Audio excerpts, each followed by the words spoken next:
तोड़ी के दिलवा बोलली शायर रे तब से खेली फ्री फायर रे। तोड़ी के दिलवा बोलली शायर रे तब से खेली फ्री फायर रे। अखिया जागेला नींद नया फेला अखिया जागेला नींद नया फेला लोग कहे हमके कायर रे। तोड़ी के दिलवा बोलली शायर रे तब से खेली फ्री फायर रे। तोड़ी के दिलवा बोलली शायर रे तब से खेली फ्री फायर रे। जा बेवफा जा तू हमके भुला जिया अपन कभी भी शकल हमके मत देखिया। तुहरा चलते हम का से का भइनी का से का सुनिना हमके भुला जिया जा।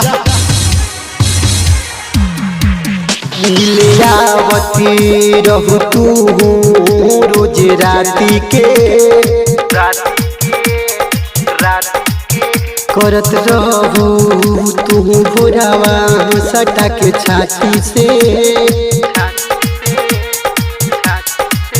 मिले आवती रहू तू रोज राती के करत रहू भोरावा सटा के छाती से।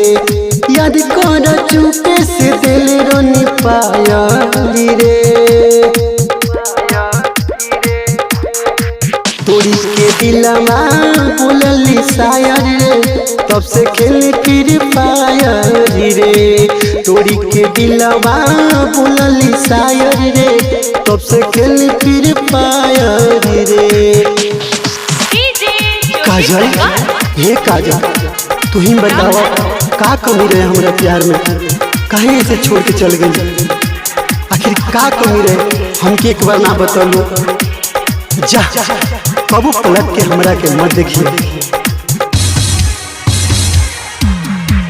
दिलवा तड़पल अखिया तरसल तोहरा प्यार में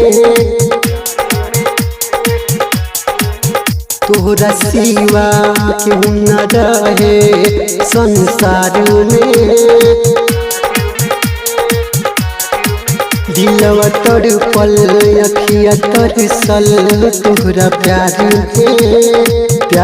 में केहू न रहे तोहरा सिवा संसार में। अरे के नीरज दिलवा कोई दिलु घायल रे। तोड़ी के दिलवा बोलली शायर रे तब से खेली फ्री फायर रे। तोड़ी के दिलवा बोलली शायर रे तब से खेली फ्री फायर रे।